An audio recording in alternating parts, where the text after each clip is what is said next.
Hey guys, well, got a new one today. I was coming home from work and, I was going to work. It was early in the morning, probably about 40, 45 degrees out. Had the heater going, stopped in at Sonic, decided to get something to drink, get some breakfast, and as I was sitting there idling, I noticed a big plume of steam come out from my driver's side here. And I thought, well, alright, I just popped a hose or some gasket failure from my cooling system or something like that, because it smelled like radiator fluid. But at Sonic, I opened up the hood, saw this, nothing drastically wrong with it. It looked like a perfectly good radiator hose. I mean, I could squeeze it. It is starting to bulge out right here, so it is time to replace it. Same thing over here. Same thing with my lower, so I thought, well, okay, maybe my radiator cap failed. So went ahead and went to work, since I was only about a block or so away from work. Got there, let it set. Didn't notice any coolant leak when I came to get in my truck to come home later that day. Got it home, took it apart like this, was looking at it. I couldn't notice any cracks or tears or rips in the upper hose, because I don't know if you can see it in the video, but there's just, you can tell radiator fluid just exploded in that direction. So I thought, well, what the hell, maybe the radiator cap failed. But I went to take it off, and I hope you can see this. I pushed down on it. No, you can't. And as I was taking it off, I didn't notice it the first time. I was looking at the radiator cap, and I thought, well, alright. I had another one. This is the other one, the new one, so I put it on there. Same thing, started to leak when I took it for a test drive later that night. So I got it here, left the radiator cap off, was looking at it, started wiggling it, and if you can notice that, it completely separated from here. There you go. Yeah, you can see that. And I'll take this off and I'll give you a closer shot of it.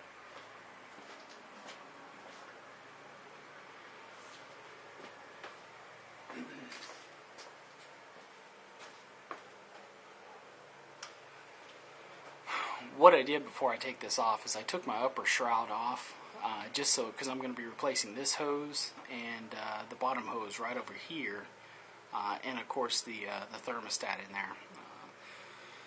And I wanted to get you a good shot without me taking so much time taking the upper shroud off. It's pretty easy. Two 10mm bolts, one over here and then one on the other side.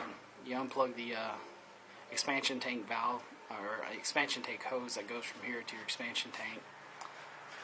And then undo your electrical connections for your windshield wiper fluid and your fluid pump. And that's it, you pull it out. So anyways, let me go ahead and take this off. These are worm clamps, and on mine they're 10mm, and I'll show you what's going on with this.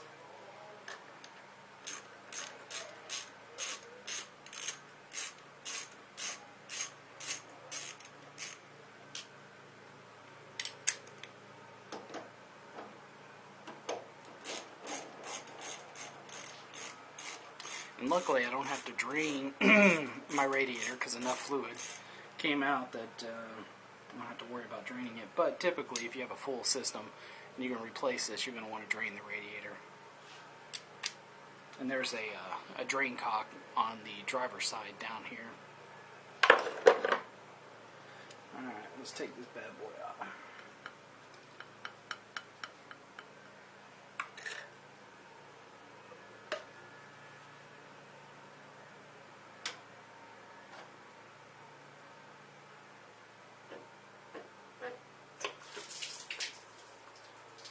Always have a catch pan at the bottom to catch as much as you can. But if you'll notice, it just separated where this clamp used to bind it to this is just a plastic clamp. And I'm sure this is probably an aftermarket hose. I don't see any indications on it that would say that it was Chrysler or made in Mexico. But I talked to a couple of my Dakota buddies, and they said, yeah, in the factory upper radiator hose, these plastic clamps are extremely prone to failing. And that's why if you get an aftermarket one, you just want an aftermarket one that has this T section that your radiator cap goes on, that has two rubber hoses basically connected to it with a worm clamp or a spring clamp. But there you go. That's what had happened. I couldn't spot it immediately because it looked perfectly fine, just inspecting it visually. But it wasn't until I, twisted and pulled down on the radiator cap that I saw that separate. Anyways, long story short, got the new part.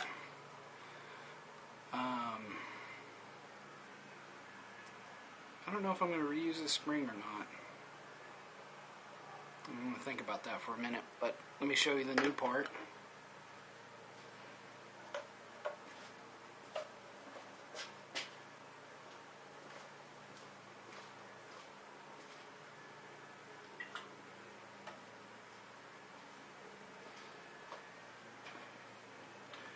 Alright, here is the new part. It comes with seems to be a heat shield. And this one, made in Mexico, it's a Goodyear part. I got it online at a place called rockauto.com. The thing I like about it is if the hoses start crack or wear, I can just unclamp them and replace the hose portion of it. But there we go. Interesting that it has I wonder if this is for the Durangos, or maybe the I don't know, maybe the 5.2 or 5.9 liters, or heck, even the 3.9 V6s might have somewhere that you clamp this down in so it stays stable. But as far as my setup goes, I don't have anything like that. So it just kind of free hangs right there. In fact, I may have to I don't know, let's get this put on and see what I have to do. But I don't think I'm going to use this rusted old spring. I can't see what a benefit it would give me. Well, take that back. It does make it a little more rigid and less prone to bend and flex with the engine. So I might, hell, I might keep it. What the heck.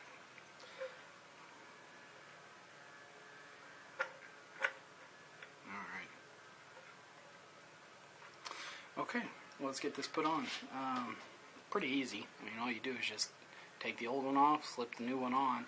If you run into problems where it starts to bind on you, you can hit it with a little silicone spray. In fact, that's what I'm going to do.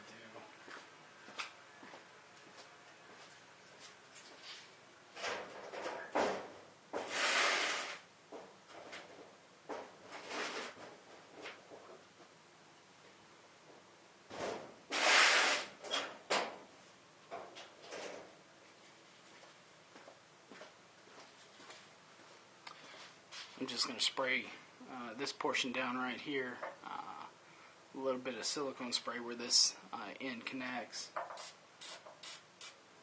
and also over here so the hose slides on a little easier. I'll go ahead and grab my clamps, and I'll position them in a way that I know it's going to slip on like this, so my nut is going to be facing up and I can get to it with my ratchet. And the same thing over here. Just want to make sure that I have it in a pretty accessible place. I'm actually going to put it on this side so that it's facing up. So I'm going to put this side on first just because it seems like it's easier.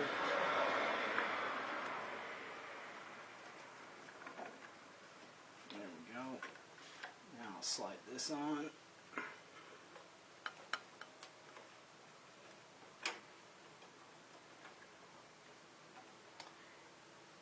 And it feels like, it's starting to crink a little bit right here. So I'm going to cut a little excess off over here so it kind of makes more of a straight line.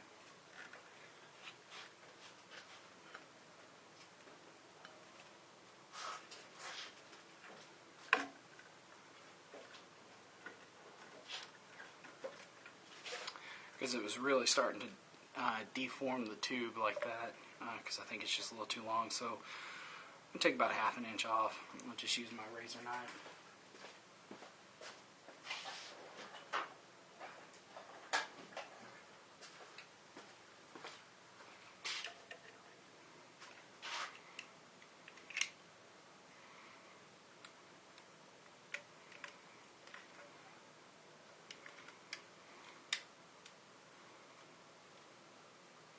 Always helps if you have sharp blades. Holy cow, this one's useless.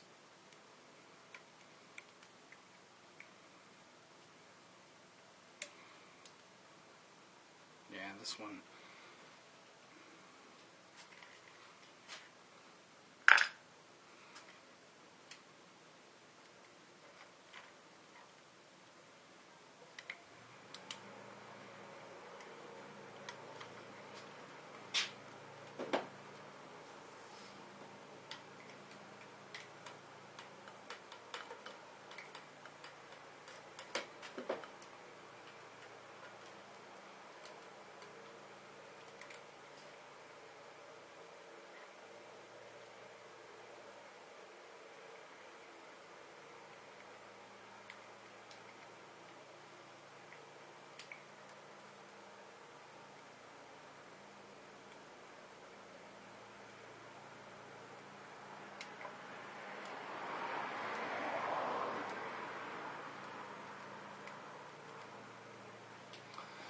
Alright, there we go. Now let's try this. Should fit a little bit smoother. Get my clamp again, make sure I got it in the position I want it.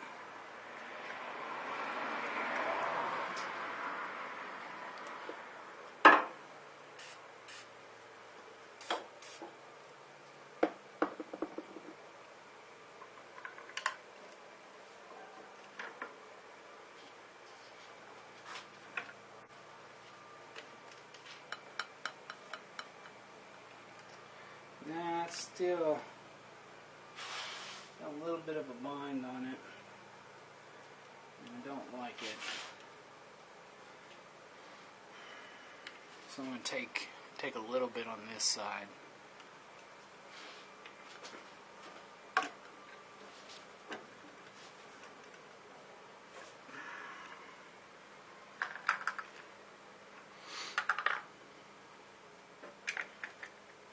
And I'm doing it off camera so I have a little bit more control as I'm cutting.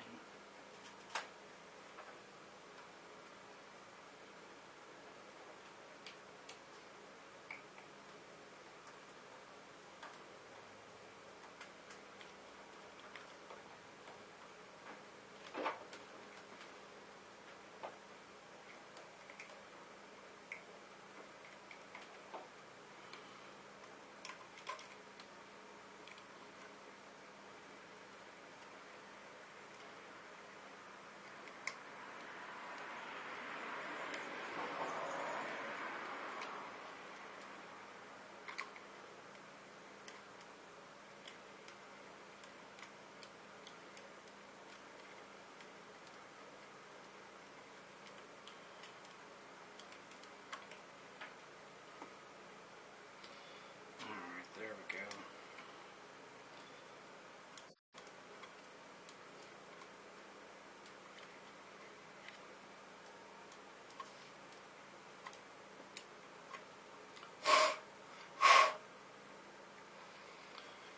Alright, let's try this again.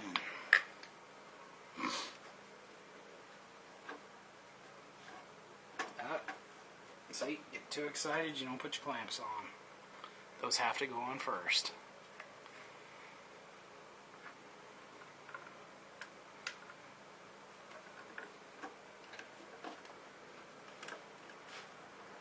There we go. That I'm happy with. I've got plenty of the upper radiator sticking into the hose, and pretty much all of this inlet port for the engine covered. So now it's just as simple as taking your ratchet And my worm clamps are 10 millimeter.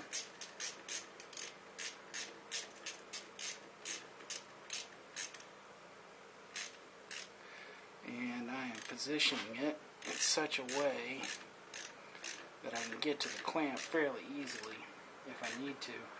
Now you don't have to kill these clamps, just get them on there snug.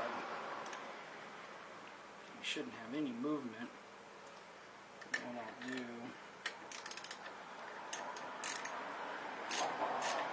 is loosen it up and orientate this to where it's pointing up just a little better.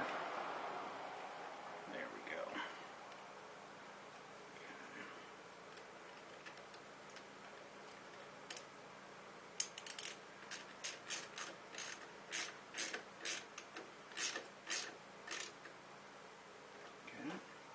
Let's get it on there snug. Let's do the same for this one.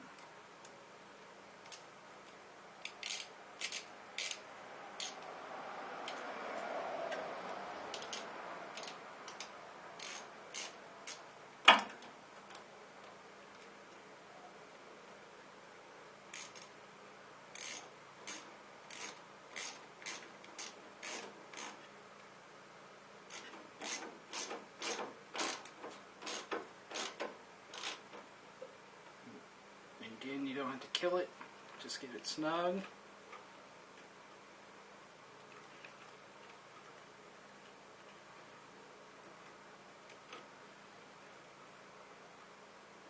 There we go. Okay, and that's it.